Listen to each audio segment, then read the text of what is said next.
Head over to miniaturemarket.com where they have thousands of board games at discounted prices, and you can sign up for product alerts.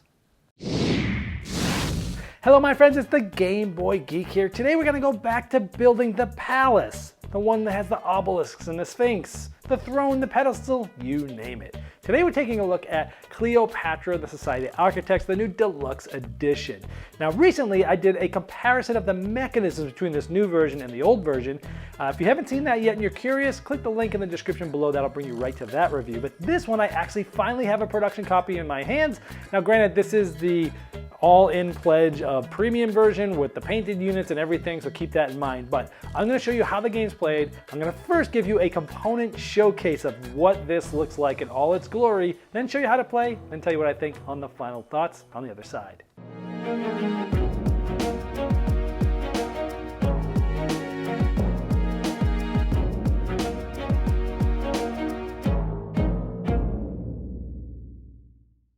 This overview is brought to you by Bezier Games' new standalone game Whistle Mountain, which has a unique twist on worker placement, and then recently I gave it a saxophone serenade. Check it out at beziergames.com. Now I first want to show you the box and the insert, everything that comes in this. Now I want you to know that this is not the retail version. This is the premium edition with everything painted. Now this box has a sleeve on it. I'm going to try to take this off so I can actually open the box. And here's what it looks like after the sleeve's taken off. So let's open up the box and take a look. And this version actually came with a signed little picture here with Bruno Cathala and Ludovic Malblanc, the designers, really nice. Here's very interesting, it has a storage instructions which shows you how to put everything back in. This is much needed because there's tons of pieces here. We get the nice new rule book, and we have this thing telling us what's different in the premium edition, you know, upgraded components and things like that. And then we get to the, again, this is painted. This is not normally painted in the retailer version, but we have sort of the palace, you know, the bottom and the top, and all the miniatures. I'm going to show you some details of these miniatures in just a moment. Now the next layer did have a plastic top. I've taken that off, and this again is the premium edition versions of the pyramids. You'll see these set up in just a moment. You also have all the premium, you know, the coins and the scarabs and such. And so again, these would be normally cardboard in the retail version. This one also came with the expansions. There's two little mini expansions there, and then it came with the pieces to put on the palace. Again, we'll show you how all this works and what they look like in more detail in just a minute, but I'm showing you the storage solution here. Next, we have the player aids for all the players. We have the boards, all the different boards that hold the card, the bottom and the top of the palace. All the boards here sort of cover the next one. Even though there is a lid on some of this, there are some open spots here where we have the Sphinx and the different pillars and things like that. And then finally we have the bottom layer, which has all the walls, it has the cards, you know, all sorts of things like that. So that is the storage solution. It is a puzzle to get all this thing back together, but again, they have a little sheet that shows you how to do it. Now let me show you a showcase of the components. Again, this is the premium version that is painted.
The object of the game is to score the most points, and you'll be doing so by building different things at the quarry, like the obelisks or the sphinx, or the door frames, the column walls, or the mosaics, or the throne. On your turn, you have two choices. You can either gather resources from the market stalls, or you can spend those resources to go to the quarry and build those things I just talked about.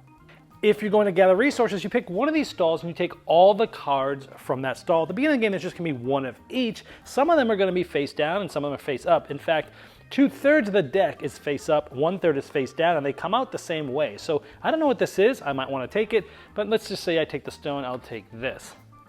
But then you must replenish the market from the deck. Remember, 2/3 of the deck is face up. So you draw the 3 cards. One, in this case, one's face up, two's face down. You can decide one of them has to go in each of these, but you get to decide the order. So maybe I put one here, I put one here, and I put one like that. Then it's the next player's turn. So as the game goes on, some of these will get a lot more cards than others, and some might be ones that you want. Now, these are face down. You don't know what they are, but they can be good but bad. Let me tell you what I mean about that. Now, on your turn, instead of gathering resources, I told you can spend and go to the quarry. Now, to do that, you'll spend a certain amount of resources in order to build the different things, like the Sphinx, the obelisks, the door frames, the column walls, the pedestal and the throne. Now, when you do these types of things, you're going to spend, in this case, like if I want to make this Sphinx, I'll spend 1 artisan and 2 of the same resources. It doesn't matter which one. So for example, I might be able to spend that artisan, which is this, and I could spend 2 wood like this. But maybe I don't have 2 wood, maybe I have a tainted wood. And this is why I said sometimes those cards face down are good but can be bad, because these count as 2 resources. So I could use this and this to build this. However, anytime you use a tainted resource, you are going to add a corruption to your pyramid. Each player has one of these, and again, in this premium edition, they're plastic, and you actually push this opens it up, you slide the corruption in, you close it, and this is keeping that corruption, because at the end of the game, it's either going to cost you a lot of points possibly, or you might even be eliminated. We'll go over that later. So each of these do have a cost, an artisan and 2 of the same. 2 artisans and 3 of the same, 3 artisans and 4 of the same. Here is an artisan and 2 different, 2 artisans and 3 different, 3 artisans and 4 different. That's essentially the set collection that you're using to spend on your turn to build these different things, and they all score a little bit differently. For example, if you build the Sphinx, you simply put it here, you'll get 3 points for this, plus 1 for every other one in that row. So in that case, I would have gotten 3, 4, 5. So the later you build those, the more points you'll get for them after they've been built. For the obelisk, you're going to get 10 points, and you're then also going to get 2 points for each Sphinx that's already built in that row. So this is 10, 12, 14, that would have been 16 points. Now in this version, the points are these scarab sort of tokens, because this is the premium edition. The regular edition has sort of square cardboard tokens, but both of them have points on one side, so that when you get the points, you put them face down so people can't just see who's in the lead. Now if you build the mosaics, there's a bunch of these in a stack. You take the top one, they're sort of polyominoes, and you place it on the top here. Now every one of these plants that you cover is a point, plus you get 5 points for doing this. This would be 5, 6, 7, 8, 9, 10 points. Plus, if you're able to make it so that there's a section that's not covered, that can't be covered by any other pieces, meaning none of them would fit, you can actually place one of your Anubis statues there. So in this case, we could place it just like that, so we know the piece could fit there. This is going to help you with corruption at the end of the game. I'll show you about. Now let's say we want to build the column walls. This one here is already built, so is this one. But let's say we're building this one. It goes like this. It actually magnetically snaps into place here. And you're going to get 3 points plus 1 point for every one of the mosaics that's touching it. So that's 3, 4, 5, 6 total points there. Now when you build the door frame, it's going to sort of slide in there just like that and lock in there. You're going to get 5 points plus 1 for each of the column walls that are sort of contiguously touching this. Now there's some that go around the backside too. Let's say I don't have any there. I just have these 3. So it is going to be the 5 points here plus 3 more, because these 3 are touching this. So 8 total points for that. Now here you can build the pedestal, which gains you 10 points plus 1 for every one of these mosaics that's adjacent to it. And you also score the same for the throne on top of it. Now every time a section of those are completed, Cleopatra will move 1 space forward. When she crosses this line, we have an offer for the gods. At this point, players are going to be essentially bidding points. At the same time, everyone puts points in their hand, their scarabs that they want to bid with, and they will reveal them. And depending on whether you had, where you were in the bidding, something good or bad will happen. For example, if you bid the most, you can get rid of 3 corruption. But if you're in 2nd, 3rd, or 4th, you'll take 1, 2, or 3 corruption. And regardless of where you are, you had to have spent those points out of the game. Now here comes my favorite part of the game, is on your turn before you either go to the market or go to the quarry and build, you can hire one of these different people here. Now when you do this, they're going to give you a special ability, but they cost a certain thing. If they're in this slot, they cost you 3 points, essentially 3 scarabs. Here it costs you have to gain a corruption, gain 2 corruption, or gain 3 corruption. Now what these do is this one allows you to both build and go to the market in the same turn. This one allows you to build for 2 resources less. This one allows you to get you 4 cards off the top of the deck. This one allows you to build with 2 less artisans. And this one allows you to get 4 scarabs for each of the things you build. Because when building, you don't have to just build one. You actually can build as many of these as you can. Now you do have a hand limit of 10, and if you get more than 10 cards, you can either take a corruption for every card over, or you can discard down to 10. But you could spend and build multiple things, so that character is good when you're doing that. Now this will continue until Cleopatra gets to the 5th spot, meaning 5 of the 6 parts of the palace is built. Everyone else gets 1 turn, and that's the end of the game. Then all players are going to reveal their corruption. Then each player is going to look at their sanctuaries, which has their Anubis statue in it, and every space in there, including where their Anubis statue is, they get to remove 1 corruption. Whoever has the least gets rid of all of them. Everyone else gets rid of that many too. Then depending on how many you have, something bad will happen. Now, depending on how many you have after you got rid of however many the person with the least had, you'll either be discarding a certain amount of points, or if you have 8 or more, basically having more than the player that had the least, then you're actually eliminated and fed to the crocodiles and you can't win. So you don't want to go crazy on corruption. That's pretty much the game. You're gathering these resources, spending them to build to get points. Whoever has the most at the end that isn't fed to the crocodiles wins.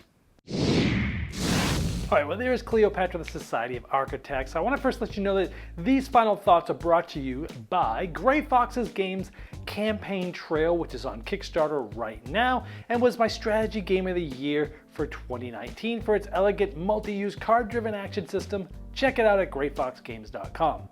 Now, this video is a little different from the one I did before. If you haven't yet seen my comparison to how this game compares to the original, go ahead and click that little notification above me. I'll also put the link in the description of this video, because in this review, I'm not going to be talking about the differences. I'm going to be talking about just this game standing on its own.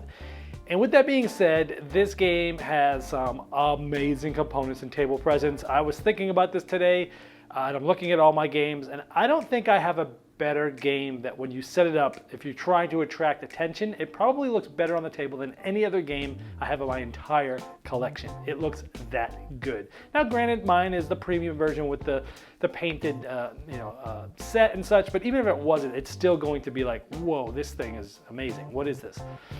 Now this is essentially a set collection card game, but it has some ambiguities to it, which I really like, because it's like, well, some of the cards you're getting you don't really know, so do you want to take the ones you know, or do you want to take the ones that, hey, press my luck a little bit, I'll try to grab stuff, maybe I'll get what I need, maybe I won't, but always having more cards is good, but you don't really want to have more than 10, so I like how it's basically a set collection card game is what this is. I like that you're trying to figure out what sets to build, and that you're turning them in for building, and that you're either using them as like sets, or you're trying to get unique cards in the different sets. I like that aspect of the game. And I like that you're trying to figure out which one to do based upon what's already been done. So your building choices really play off each other.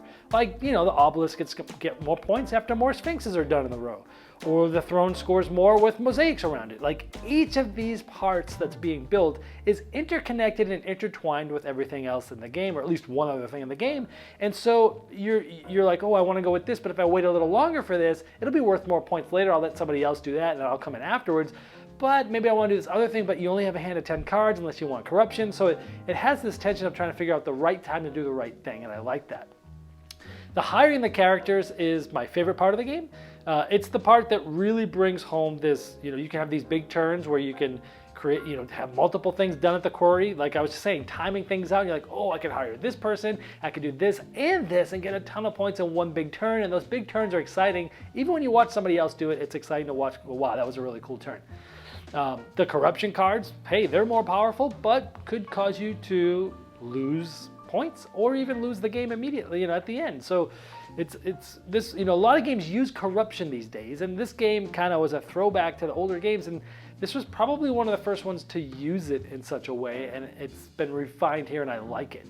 I like that you can reduce your corruption with creating a specific sanctuary with your Anubis statue. That's kind of cool. And the corruption definitely because of that brings a lot of tension at the end where you're like trying to keep track of how much people are taking, but you don't really know because it's hidden. And when you reveal, there's a lot of tension. It's a really interesting end game. It's very exciting. Overall, I just really love this version of Cleopatra. Again, go see my comparison, what I think in comparison of the old version. But this is just a fantastic game that has been modernized and just feels like a good modern game. On the negative, no game is perfect. On the negative side, the cards themselves, they have a beautiful linen finish, but the card stock's a little thinner than I would like. It bends a little easier. It's a little more flimsy than I would like. I would have liked to see a little thicker card stock there. Again, these are all sort of minor quibbles because I love the game now.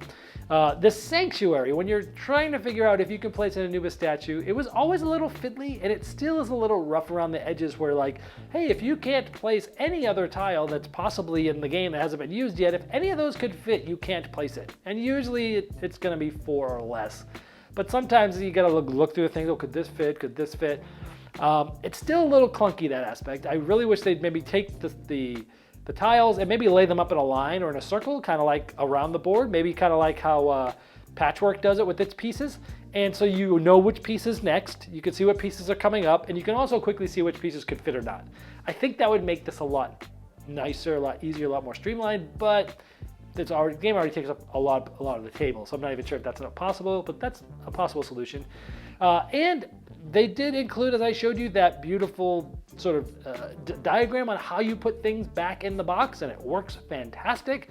But naturally, in order to get a game that looks this cool with this many cool pieces, even though it's well documented how you get it back in, there's still a decent amount of setup and takedown time trying to get things in and out of the box and things like that. It's just a natural byproduct of the nature of this game and how amazing it is. So overall, I love this game. It's going to be one of those games that is a conversation piece for sure. It's going to be one that everyone's going to want to play this new version, and it is so good. And for these reasons, it's getting my highest honor, which is a saxophone serenade. So let's hit it.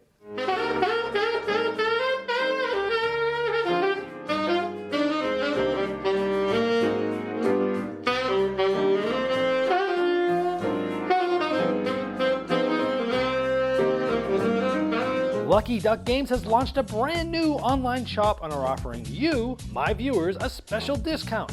During checkout, use promo code GameBoyGeek10 and you'll save 10% on the price of your games. On the Lucky Ducks game shop, you'll find exciting new releases such as Tang Garden, which I recently reviewed, and the link is below, and It's a Wonderful World, as well as award-winning games like Chronicles of Crime, which is one of my favorite cooperative games of all time, and Vikings Gone Wild.